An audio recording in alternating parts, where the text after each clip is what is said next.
We are deeply honored to have back with us Elaine Miller-Karras, who, again, her title is just awesome, Director of Innovation, Vision, and Creativity, and co-founder at the Trauma Resource Institute here in Claremont, which is an internationally recognized organization that does amazing work. And so Elaine herself and the Trauma Resource Institute has worked in 102 countries all over the world. And Elaine is an international speaker and author who is presented on what is called the Community Resiliency Model all across the world. And so she did a part one with us to kind of introduce us to three of these resources that we can use in coping with stress and anxiety in our own lives.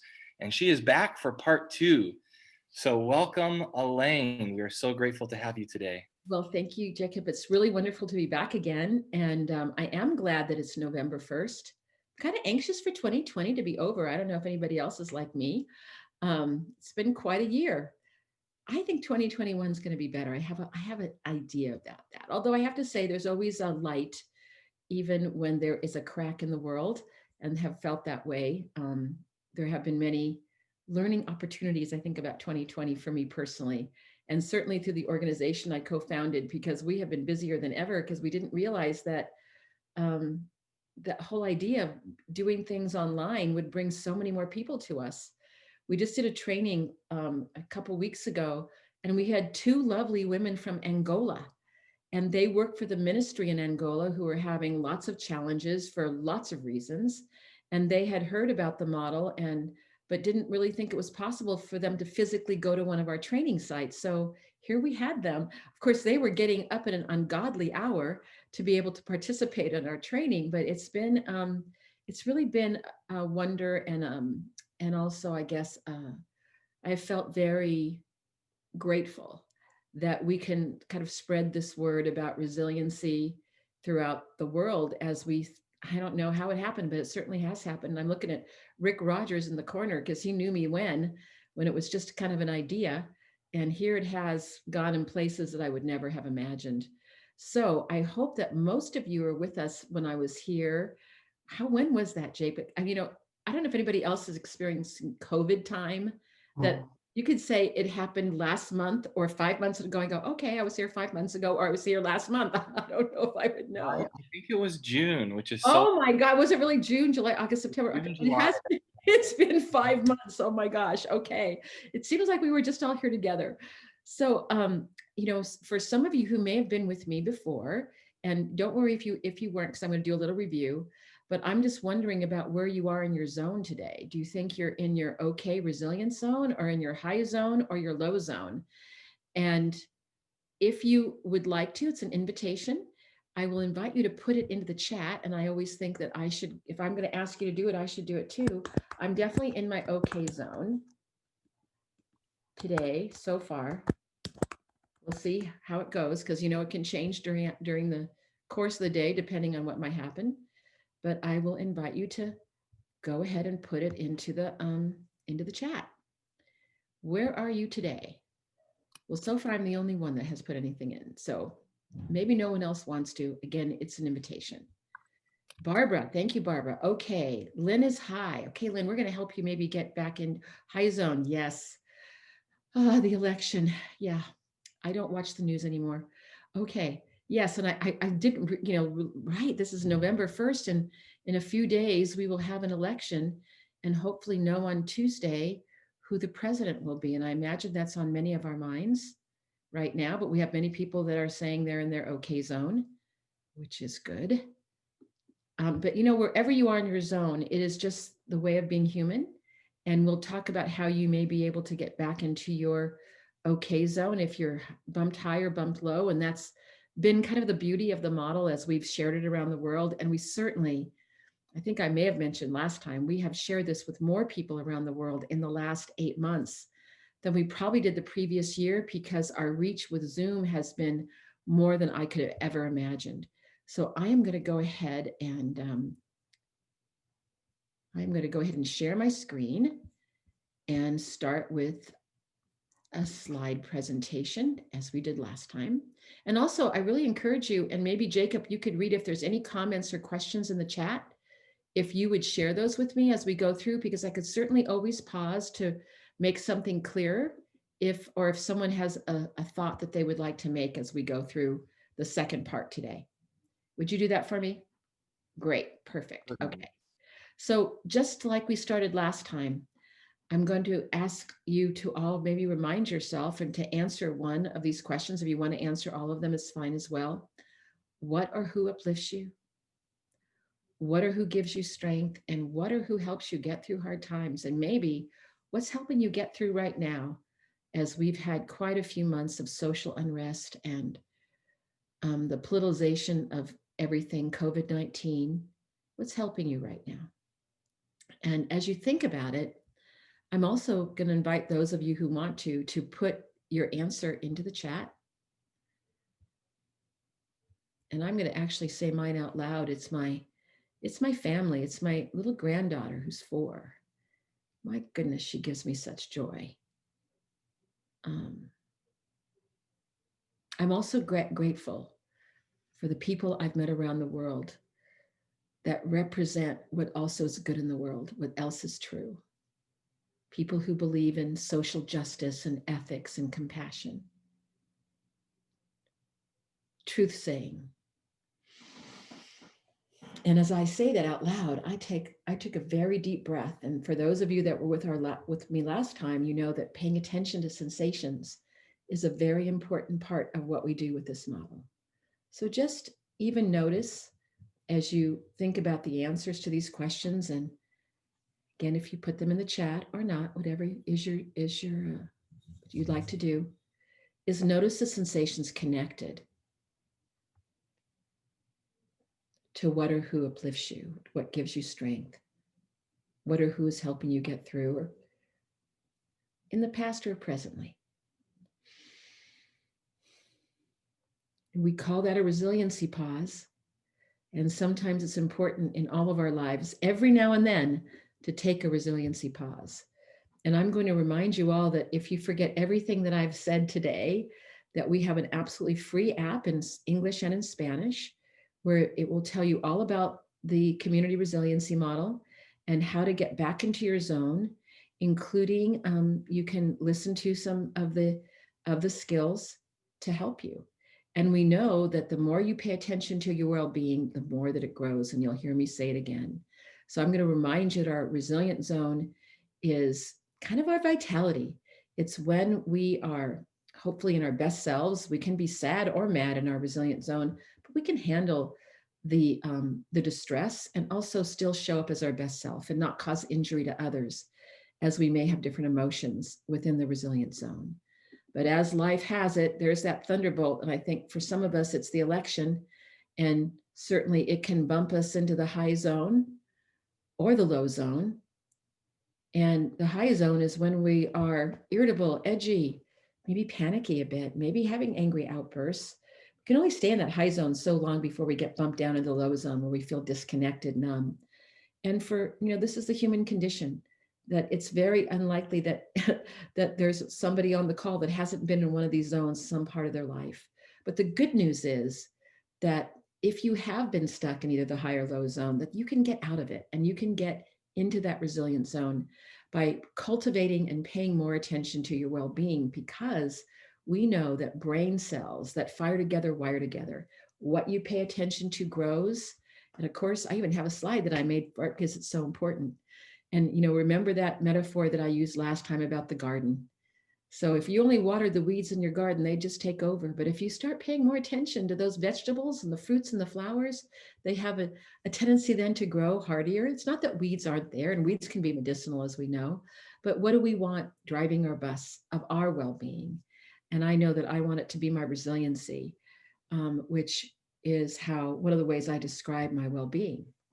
So last time, we went over the first 3 skills of the model. There's 6 altogether. So I'm going to remind you that the most important thing that we've learned as we've gone all over around the world is to pay attention to the sensations of well-being. But sometimes we have to do that by knowing when we also are having sensations of distress. But when we can tell the difference between sensations of distress and well-being, we then have a choice of what to pay attention to. And hopefully maybe some of you have used the model since the last time I was here with you and maybe started to cultivate more of your well-being. So remember the questions that we're going to ask you about tracking is, what do you notice on the inside? And are those sensations pleasant, unpleasant, or neutral? It is common for all of us to sometimes have pleasant, unpleasant, and or neutral sensations. But what we want to do is really start focusing on the pleasant or neutral ones. So that was the first skill we learned. And the best way to practice tracking is through a resource. And that can be anything that um, person, place, a thing, memory, a part of yourself that makes you feel calm, pleasant, peaceful, strong, or resilient. We're doing a training for teacher training for many people up in Idaho that work through the Blaine County schools. And one of our facilitators reminded me that one of the ways that she sometimes helped people identify resources is by asking even for a small thing. And she especially works with children. And she said, sometimes children will say, I love my rock and I have a rock in my hand and I love touching my rock. So to remember that something that provides well-being inside of us can really be anything and also can be something that's internal. Like I'm looking at Rick Rogers and I know Rick, he rented me my first office space many years ago, him and Kirby. And I know him to be a very compassionate man. Now, I might say that Rick is a compassionate man, but he could maybe identify in himself his compassion. We would call that an internal resource. And when we also pay attention to maybe an act of compassion that we have engaged in, that sometimes also can foster that well-being on the inside.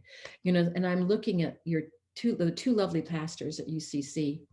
I want to tell you a little story about resourcing. I was in Atlanta and I was teaching, there were about 6 chaplains from the prison system that were coming to learn the model.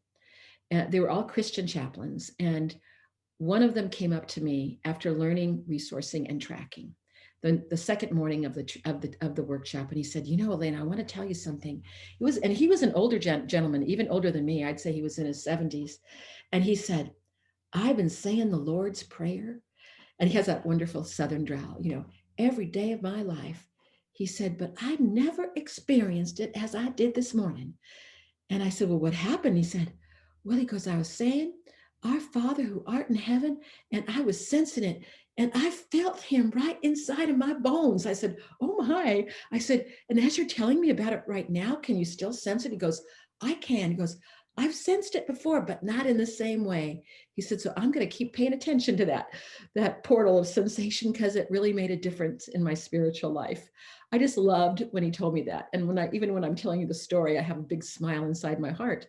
But I have to tell you, I've been all over the world with this model, and I've taught people who are of the Hindu faith, the Buddhist faith, people who are Muslim, and many others. And when they talk about a resource, many people will say their faith. But when I ask them to please tell me what they notice, they always take that breath, and they're not taking it intentionally. It just comes out of them naturally, organically, when they sense into their faith. So I always think that's such an important thing, because if we look at it neuroscientifically as well, which I always like to do, we notice that when we do that, that there is our comfort and calming hormone called oxytocin that is released inside the nervous system. So prayer, as many of us know, can make us feel better, but not only in the body and spirit, and the mind, body, and spirit. So I love to have, as I've seen that, as I've gone around the world. So resourcing is available to all of us. That's our second skill. And then the third skill is grounding. And that's just paying attention to our body in the present moment, where we're sitting, where we're laying down, if we're floating on water, or sometimes we're have our body against a wall and we're looking out, or just even paying attention to our steps as we're walking. But that present moment awareness is very important for well-being. And for some people, it's also very important to feel our feet on the floor, because for some folks, they feel like they're floating all the time, especially when there is a lot of stress. And for some of you that may be experiencing that right now because of everything, We also notice that sometimes if you put something heavy on your lap, it could actually help you ground better and feel more present. I have this other computer, I'm going to put it on my lap, and I can feel the heaviness on it, and I can feel much more grounded in space when I have this heaviness on my lap. But it could be a purse, it could be a pillow, a blanket. Just note that sometimes we may need that little extra help. They even have weighted blankets now that you can buy in the stores that people have reported to me that have trouble with grounding, that helps them sleep better. So those are the basic 3 skills that we learned last time. So that was my quick review. And remember, you can always go to the iChill app to get more review if you want. So now we're going to go to the next skill, which is called Help Now. Some people like to call it Reset Now. So either way you can call it, but basically this is a skill to use when you are way out of your zone, when you're either stuck in the high zone or low zone. We've come up with 10 Help Now or Reset Now strategies, but we probably could have thought about 30. But these are the ones we use, and we have seen around the world that many people use these strategies in schools. Because we do so much work now in schools, people tell us that some schools have even done murals. So the children, if they're getting knocked out of their zone, can go do one of these strategies to get back into their zone. So it's when we're really out there, and maybe we can't even think long enough to think about a resource. We may need to do something like this little girl's doing, which is pushing against the wall. So I'm going to go through each Help Now strategy right now. And what I want to invite you all to do is to do them with me. So even to stand up against the wall in just a second, not quite yet. So I'm going to take you through each one, and for a few seconds, just give them a try and see, those of you that might have said that you're in your high zone or your low zone because of the election or whatever else, see if it helps you either get back into the zone. What we've learned, if we're in the low or the high zone, it helps us get up if we're in low and helps us get back down if we're in high and back into the zone. All right, so here we go. Now, you may not have a glass of water, juice, or tea, but I'm going to encourage you maybe to even walk into your kitchen right now and to get one. I always have my water with me when I'm going to start teaching something, and I'm going to take a sip. So I noticed that Jacob did the same thing. Did you notice the coolness coming down as you took your sip of water? I can see. It's so easy to forget to drink water during the day. That's right. You can forget. And that's so nourishing for us to do it. We should have 8 glasses, as we know, a day. But it also is something that if we're distressed can actually bring us to the present moment and help us get back into the zone. I'm going to take a second one right now because mine is infused with orange. So and how many have you, if you've been around people who are distressed, might have said to them, well, can I get you a glass of water?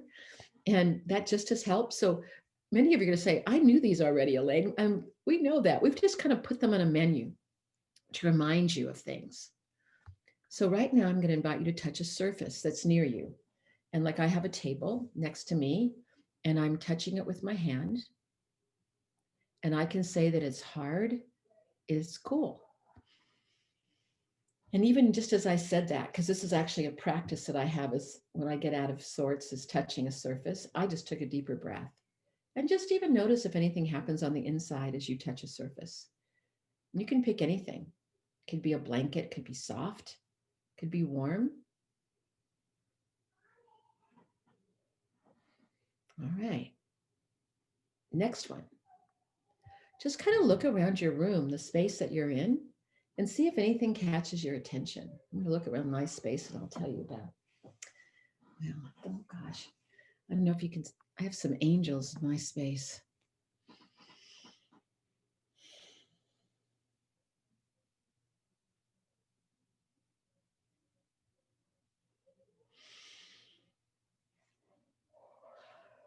And just notice if anything happens as you do that. I again took a breath and I yawned. Remember, yawning is a release sensation. Sometimes we don't even know the tension that we carry in the body until our body starts to release. And I just want to remind you that release sensations can be tingling, it can be a little trembling, it can be temperature change, a cooling down or a warming up. And you would know if it was release because releases feel good. They feel like something's leaving the body or something's releasing that's giving your body a greater sense of relief. Okay. So next I'm going to go to naming 6 colors. And see if you have any colors in your room and what colors that you see.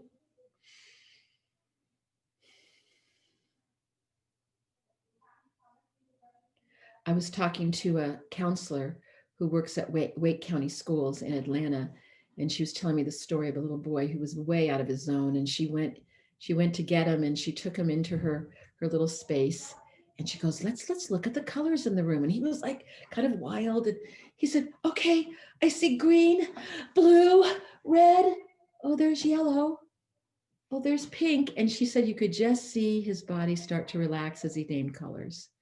And then she said a few weeks later, he was having some struggles again, and she happened to be gone.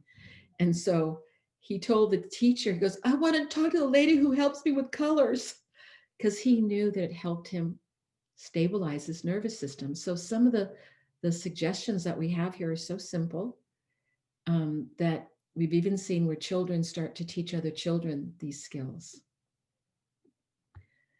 So remember, what we're doing is, I always have to put that one in again. We're telling the differences between sensations of distress or well-being. So now we can count backwards from 20 or 10 and just see what happens as you just focus on counting backwards.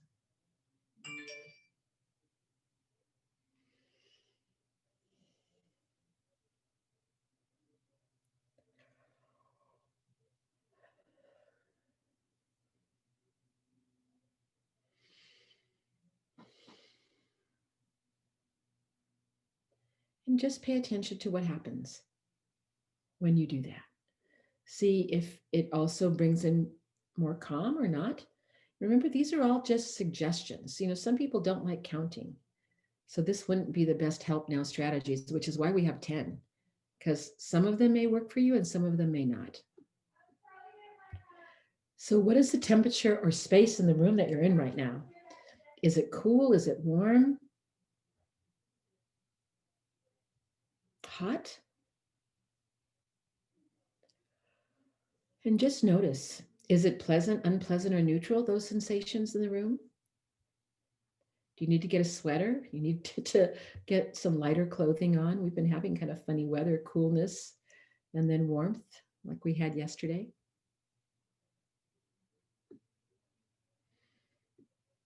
How about the sounds? I know that since COVID and since there's been more sheltering in space, I've heard more birds singing. What are you noticing in your space? Silence. I'm going to be quiet for a moment so you can just listen.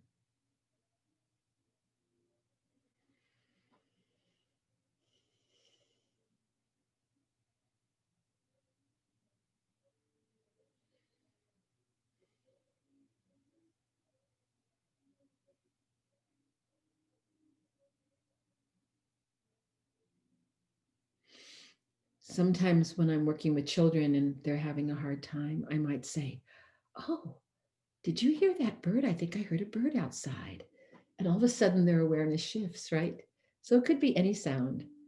But this is, I think, one of the ways too that we can help children regulate their nervous system without being pejorative. A way, and not to say that we wouldn't talk to them if there's something that they need to learn, but if we talk to them when they're in their higher low zone, as well as talking to adults in our higher low zone, we sometimes can't really have a conversation about maybe the why that we do something or think about different solutions to solve problems. Now this one, I know that some of you just sat down, but I'm going to invite you, if you'd like, I'm going to keep sitting right now. I'm going to move my feet up and down though, because I'm kind of in a little confined space, but is to walk around your space for a few seconds and just notice what happens as your feet touch the ground. And I'm just moving my feet up and down for some of you that don't want to get out of your chair. Just notice what happens as you move around the space that you're in. We call this walking, grounding sometimes as well. I remember reading a long time ago a book by Thich Nhat Hanh called Peacefulness in Every Step. And I think that he was talking about meditative grounding. So I think whatever, I know that we do a few years back, oh my goodness, it was many years back now, probably 20 years ago, I made a labyrinth in my backyard. It's now disappeared, but I would do very intentional walking in the labyrinth. And that's been a prayer practice amongst many. There's a huge, beautiful labyrinth in the cathedral in San Francisco that I visited, and and really prayerful, intentional walking can also be very helpful in helping us. This is one of my favorite ones. If I get angry, yes, Elaine does get angry sometimes. I push against the wall with all my might. So let's try that one. If you don't like pushing against the wall, you can push your back against the wall.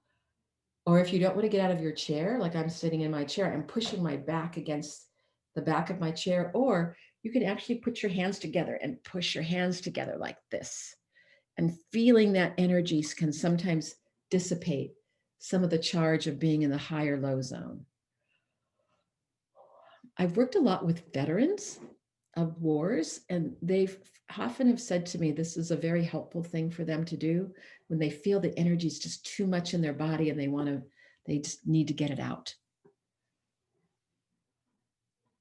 So just notice what it's like if you can hear me as you're pushing against the wall or pushing your back against the wall. Notice what happens inside as you do this. Oh, I took another deep breath. Yawning is my kind of go-to release. And it's not because I'm tired, I'm just releasing. Yeah, so just notice it there for a few moments. Take a few more seconds, and when you're ready, you can come back to your chair.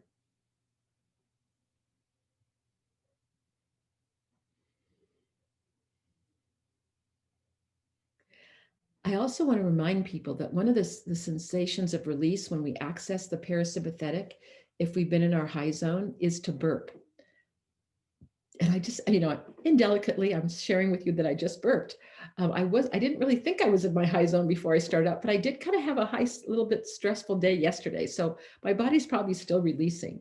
So to know, because when we get into the high zone, it actually is a sympathetic hyper aroused state that sometimes it shuts down peristalsis or digestion. So when we start accessing the parasympathetic nervous system with more regularity, it sometimes will cause saliva to start forming in the mouth because the digestive juices are coming back on board. And you may notice some little rumblings in your belly and even a burp. Sometimes even a bottom burp. To say that, how would I call those for my granddaughter?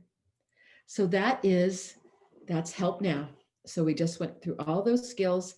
And if you look at the app too, if you decide to download it, you'll see that in the corner, it says Help Now. And we purposely put it in the corner like that, because if you need a Help Now strategy, you don't want to be looking around for where that is.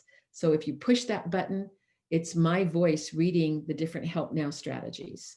So that can be there for you if there's no one else around. But this is a really important set of strategies to share with people who love you, because believe me, they will start integrating them to help you if you're getting out of your zone to get back in.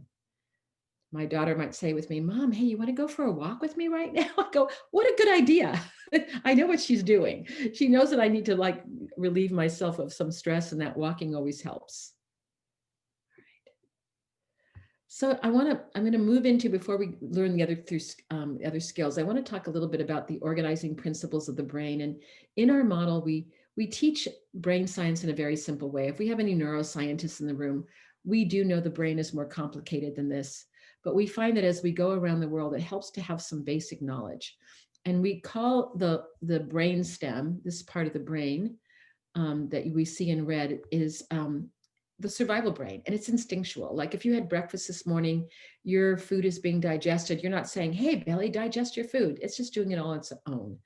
So it's important to know that when we have a lot of stress and tension, and if we have trauma, there's another part of our brain, which is in the limbic area, which is in the center of the brain here, there's a part called the amygdala. I call her Amy G for short, because I talk a lot to kids. And Amy G is your appraisal system of your body. So it's right now sitting in the room and it's appraising whether you're safe or whether you're not. So right now, let's say, because I know Rick, let's say, Rick, that a tiger jumped into your room right now. You know, you notice what he just did. So he had a fright response. He did that pretty automatically. But if it was truly a tiger, he might run out of the room. He might fight the tiger. He could freeze. Many of us freeze if we're threatened, right? These are natural responses. Many of them get laid down when we're children. If we've had a difficult childhood, for example, I know that for me, I had sometimes there were some struggles in my childhood. And if I saw my parents start to argue, I would go into flight. So I would leave and go outside. So, but what's important about that and why I bring this up regarding stress is that many times, if we get reminded of the things that have happened to us in our lives, we will have an automatic response that comes from our survival brain. Like how many, like those of you that might be like me that go through a flight response, if things get too conflicted, you go, I'm out of here. Or if somebody really upsets you, you're like ready to duke it out. Or maybe you've been in, let's say, meetings that have gotten really conflicted and you wanted to say something and all of a sudden the words wouldn't come out of your mouth. That's the freeze response. So any of these can happen automatically. And this is how they play out, kind of get stuck inside of us because of lived experience. But I think it's very important that we realize that we're designed for survival. And the reason why Amy G, the amygdala, fires that alarm is because she may see something happening in the present moment, that part of your brain, I'm calling her she, um, because she generalizes to present moment things that have happened to you in the past. Like if you look around your room, let's say I was going to come to visit you and it wasn't COVID time and there was a black cord on the floor and I had been bitten by a black snake as a kid, I'd probably go like this, like maybe like Rick made that expression on his face. I might all of a sudden stop like, oh, but then I'll go, oh, it's just an electrical cord. And in that nanosecond, that little pause, my survival brain's deciding on whether it needs to fight, flee, freeze, get the heck out of there. But then I'm going, oh, phew, no, it's nothing. So then I go back into my resilient zone. But what's important for us to know about stress and trauma right now is sadly, I think COVID-19, I think the political situation, many of us are pretty brittle. So our resilient zones are a little bit more narrow. And so things that don't usually bother us can start bothering us more. And we can get bumped out of that resilient zone a little bit quicker because the amygdala is firing because it's sensing danger. Like how many, you don't have to raise your hand. But for example, I used to like to watch the news. I don't like to watch it much anymore because it causes something inside of me to start, my heart starts beating fast. I get tense. And this is coming from the way that I'm designed. So if I was to say that example, is that my amygdala starts to fire like this is dangerous for you to start to watch the news. Maybe you should stop. And I'm choosing to stop. But how many aren't? How many are you are not stopping? And then you're getting more and more agitated or more and more disconnected, like feeling numb. I'm just using that as an example. We could use any example. But what happens when we get like that, which is what concerns me about this kind of current political climate, is that we're not thinking at our best. And then we can, the lesser compassionate parts of us can start being our driver of our bus. And I've seen many people on all sides of the spectrum, and I'm not being political here, whether you liberal, conservative, in the middle, that have start operating and being suspicious of things that we were never suspicious before. And I'll give you a personal example. My husband and I voted early, and we took our ballot down to the Hughes Center in Claremont. And as I dropped it off, my husband took a picture of me that I was voting. And I said, why did you take the picture? He goes, well, I've never been afraid before of our ballots getting lost. And somehow by listening to the news, that all the rhetoric about, whether it's safe or not had impacted us. And we've been voting for, 40 years or more. So I think that's an example of how things can be right now that is not good for society, certainly, but happens to us. And I think it's part of the fear response that comes out of this amygdala being firing and us, being more hypervigilant. And so that's why it's really important right now to pay attention to our well-being, because we don't want to get stuck there. And we don't know what the outcome of the election is on either side. I was talking to some friends in Atlanta, in North Carolina, two friends that are African American, and we were talking about just the worry of the day after and what some people might do to them to target them because of the color of their skin. And we just talked about, what they were going to do to be safe. And so I think that that's something that we all need to know and carry as a society about the degree of unsafety that some folks feel at this moment in our history, and sometimes more than just this moment in our history. But I think that one of them said to me that it's been very helpful to them to learn the skills, because they do feel more bummed out, but they know now they can be in safer spaces inside their house and really focus on calming their nervous system when they're with their family. And that helps that parasympathetic response happen. Because if we get stuck in hyper aroused states, it's not good for our mind, body, or spirit, but it actually starts playing on our immune system. And so that's why it's very important for all of us to cultivate our well-being, even though we know we're dealing with some difficult times right now. Oops. Oh, no, that's the right slide. Okay. I thought maybe one got mixed up. The other thing that we talk about in the model is we explain memory systems. So explicit memories are a process of conscious learning. So hopefully today you're going to remember, oh, Elaine taught us help now. That's a fact. So that part of our brain starts developing from birth, but we start remembering more things when we're between, they say 18 to 24 months of age. I don't remember much before the age of 3. But that doesn't mean things didn't have to happen to us. But what's really important about explicit memory too, is that it gives us a sense of self in space and time. But then there's this other part of our memory system called implicit memory. And that includes body memories. I have this little boy, or I don't know if it's a boy or girl or a they, but they're jump roping. And that's something you don't have to relearn it every time after that you see a jump rope, that your body makes what's called a procedural memory of jumping rope. It's like a template. And so implicit memories have no time and space. You could have learned to do it when you were 5 years old. You could be 50, 60, 30, 70, 80 right now. And if someone gave you a rope, if you learned it when you were a kid, you know how to jump a rope, and you could do it right now, even if you haven't jumped a rope in 40 years. So what's important about implicit memories when we talk about stress and trauma is that there are also templates that from our lived experience. And when I talked about the snake, that's an implicit memory that happened to me when I was little, but then my body's reacting as if it's happening in the present moment until it makes a determination that it's not a snake, it is just an electrical cord. But this part of our memory system develops before birth, and it can be triggered or reminded from anywhere. So that means I was talking to another friend from Atlanta this morning, and he just had an unfortunate thing happen to him, and he realized, and this is what we talked about, he said that everything seems like landmines right now, reminding him of things that happened to him in the past. And those landmines are the implicit memories that can be reminded from multisensory experiences. It could be a smell, it could be a sound, it could be seeing a picture of someone that all of a sudden we may feel jittery. And sometimes we don't even know why. And that's why we say it seems like they can happen out of the blue, but really they're part of the implicit memory system. And they're very, very important, because those are the times when we may give you an example, like a friend told me, actually a client told me she was in the grocery store and a person walked by her and she smelt a certain scent and she just wanted to get the heck out of the grocery store immediately. And so when we were talking about it and I was explaining to her about these memory systems, she realized it was the smell of a cologne of someone who had harmed her when she was a child. So it wasn't that she was in danger now from that cologne, but the amygdala said, danger, get the heck out of here. And so many of us have had many things like that happen to us.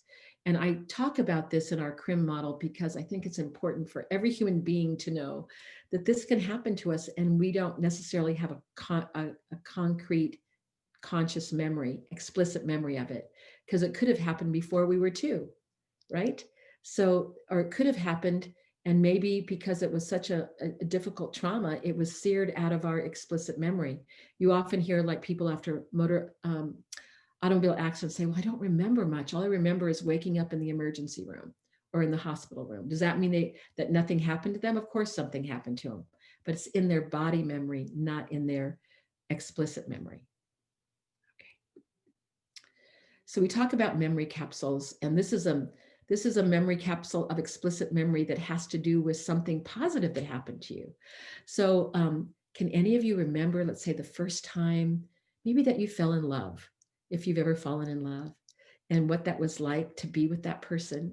And maybe there was a song, maybe there was something you were doing.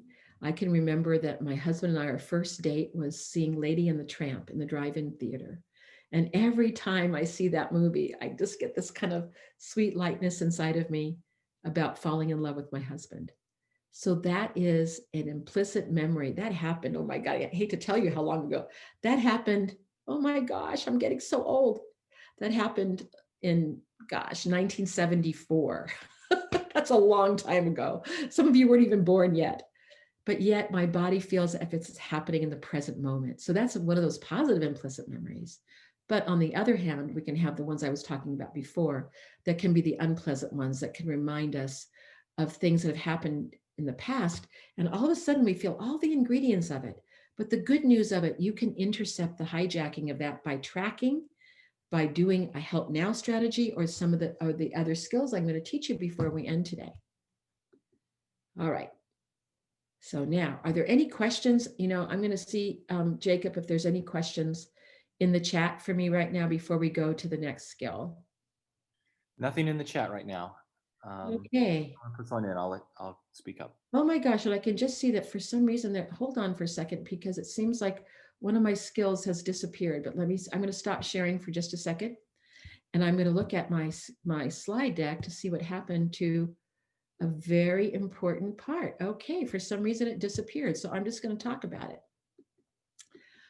And I'll put it into the slide deck when I'm done. I just don't have time to do it right now. So there's a skill that we have that is called, and I'm just going to look at all of you when I talk about it. It's called gesturing. And we made gesturing a skill because as I was traveling around the world, what I noticed is that when people were distressed, or when people were talking about something that calmed them, sometimes they would make a certain movement. So I'll tell you, when I get distressed, I take one thumb on top of another and I gently rub my thumb. Now, I've done that before I knew that I did that. Probably done it since childhood or before. And so when I do that, I could just feel a certain sense of calm come through me. So what I've learned is that all of us have a self-soothing gesture. And so most gestures are these kinds of movements that I'm talking about are right underneath conscious awareness.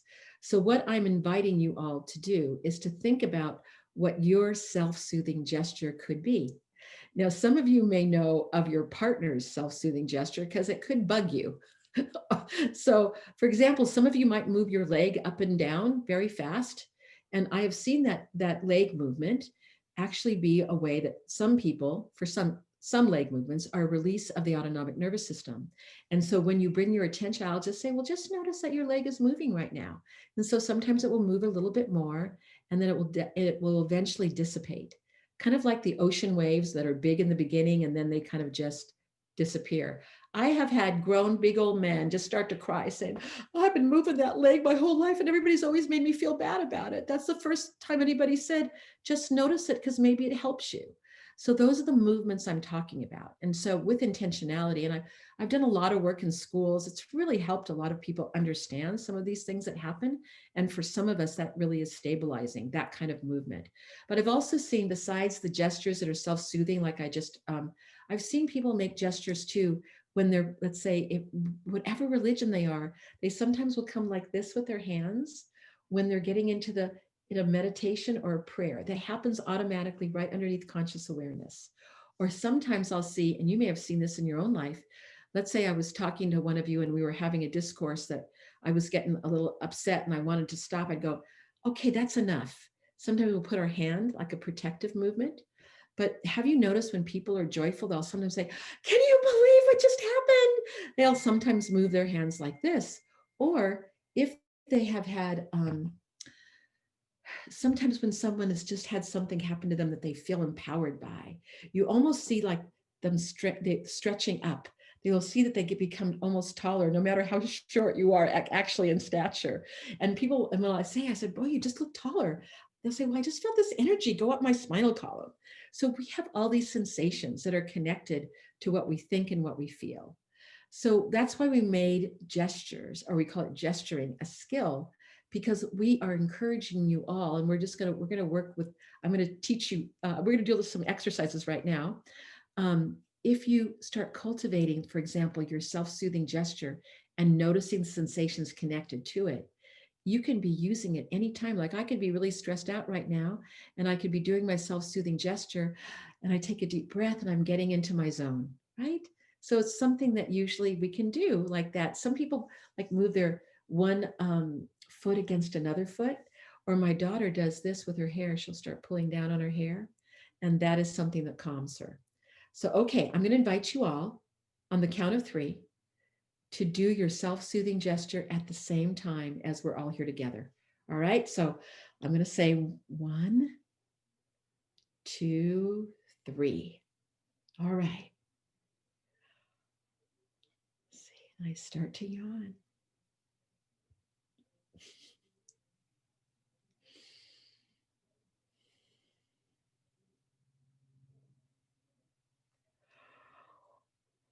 I'm yawning again. That release sensation's happening inside of me. All right. Okay, so that's a self-soothing gesture. And don't worry if you don't know if you can think about one, because what you can do is ask people who know you, because they often know what it is, because they've seen it. My husband goes like this with his thumbs, and he didn't know he did it until I started talking about this. And my daughter and I both noticed that when he gets upset with us, he's calming himself when he's doing the thumb twiddling. Isn't that, I always think it's so wonderful that we're designed this way. You know, the human body and mind, the way we're designed is so incredible. Many of you may not have noticed that you had these self-soothing gestures, and here you do your entire life. Okay. Oh, there's one more I want to say too. I've seen people who like to do this. I actually like to do this one now. I used to suck my thumb when I was a little kid. Many times people would suck their thumb, right? They would have their hand like this or like this. So when this might be the adult version of the same thing, and people often say it's calming when they put, if you did that as a kid, to put their hand or maybe just even their index finger, depending. Oh, look at this. Look at what our pastors are doing right now. I love looking at the two of you. Oh my goodness, that was very cute. So who knows, maybe that's something that's calming to the two of you. All right. So now the next one I'm going to invite you to do, oh, just one more, is a movement or an expression of joy. And that means that you can actually verbalize something. Sometimes the verbalization is really fun as well. So I'm going to count to 3. I'll do my own version, but you know, everybody's unique in how they do an expression of joy. And I'm going to go 1, 2, 3, and I'm going to invite you to do that expression. Okay, you ready? 1, and you can stand if you want to. Sometimes it's fun to stand when you do an expression of joy. 1, 2, 3. Woohoo! And then notice what happens on the inside. Oh my gosh, that feels good. All right. This is fun to do with kids, by the way. Kids are really good about expressing joy. One time I was in England. I have to tell you a funny story about England. I know we're running out of time, but I can tell this story. I was in England. I was doing a workshop with all, and I always think of people from England being kind of like Americans. So I invited them to do an expression of joy. And literally like the 15 people in the room said, Elaine, we don't do that. I said, what? She goes, you know, that's an American thing. We don't express joy like that. And then my co-teacher, who happens to be a big fan of English football, which is like soccer, as you may know, he said, wait a second, I've seen expressions of joy when I watched English football. So then they go, oh, okay, we can maybe do that. But it took some teasing out. It wasn't so spontaneous. But in any event, I always try to kind of pull it out. But children I've asked all over the world, they know about expressions of joy. I think when they're closer to it, sometimes kids are more willing to move their little souls in that way. Okay, so let's get back onto our screen for the very final one. I did introduce this briefly last time. And this is, hold on, I do it right, shift and stay. And this is really kind of our recapping skill. So shifting from distress to well-being. And what it means is that you shift to the well-being and you stay with the well-being. I often have said the thing, chase your own resilience because it's there, no matter how old you are. I think I may have told you about Grandpa Kenny, who was 105 when he died last year. I was teaching these skills to him when he was 102. So here's the recipe, right? You got a recipe. I showed this to you last time. Track to identify your sensations of distress, skill number one, and then you can shift to a resource, to grounding, to a help now or reset now strategy, to a self-soothing gesture, or to a pleasant or neutral sensation inside of your body. So now you have all those choices to what you can switch to. And I think, especially between now and Tuesday or Wednesday, and probably the rest of the week, we're probably going to experience some distress, some of us. So let's try to see if we can remember what else is true and how we can pull in one of these skills of well being. And I know that many of you have other skills of well being that are very important to you. So, but remember, you have that. But no matter what you do in terms of other skills that are not necessarily the ones I've introduced to you, that you remember that you need to sense your well-being and pay attention to them, because that's going to shift you out of distress. So I think these are kind of the lessons I've learned about all this, is that many reactions to stress and trauma, you can't talk them away, but you can sense them away. And you can think about for yourselves, you've ever been so anxious, stop being anxious. Doesn't help. But I can feel my bottom in the chair. I can touch the table. I can do one of the help now strategies and sense the shift. And also that we can learn that many of the reactions and symptoms that we have are not because we're weak or there's something pathologically wrong with us. It's because we're biologically primed that way. And I think this has given much relief to many people, including myself, when we may have a certain response. You know, be kind to yourself about these responses right now. And this is I think I showed this to you last time, a nice, easy way to remember the different skills on your hand. They're all in the palm of your hand. So I'm hoping that I can give you a little bit of a homework assignment.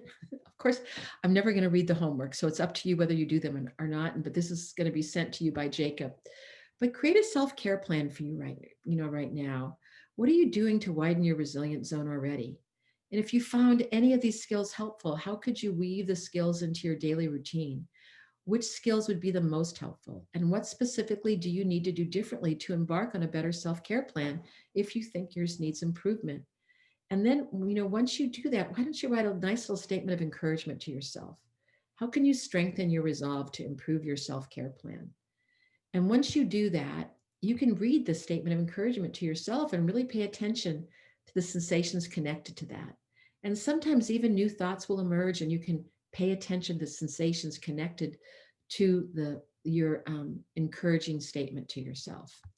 I wanted to share this with you. When I was in India in 2019, when we launched the Sea Learning program, when I had that great honor of meeting His Holiness, one of the researchers that was there at the launch reported to us about the Rensselaer, the Rensselaer Polytechnic Institute. And basically why she shared this with all of us is they found through some very fancy statistical analysis that when just 10% of a population holds an unshakable belief, their belief will always be adopted by the majority of society. I loved when she said that. Of course, we were there in New Delhi to launch a whole curriculum for compassion and ethical learning for children throughout the world.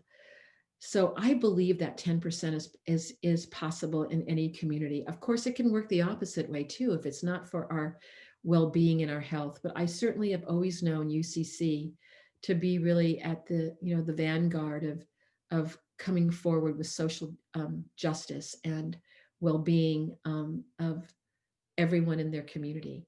And so I just really hope that you continue to cultivate that, as hard as things may get to be in the next few days, to remember this. Think about if just 10% of the church believes that, it affects the 90%. I always love that idea.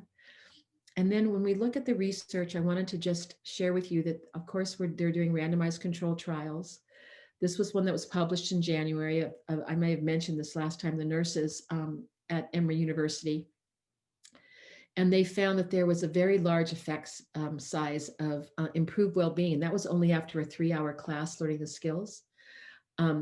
At 1 year, they had an 80% improvement in well-being. And these nurses, look at 1/3 of them experienced poor mental health, poor mental well-being, low resiliency, possible post-traumatic stress disorder, very high somatic body symptoms, and burnout symptoms. So we're very encouraged by this. And we've seen similar studies that are not yet published that are around the world. And also our initial surveys showed the same thing.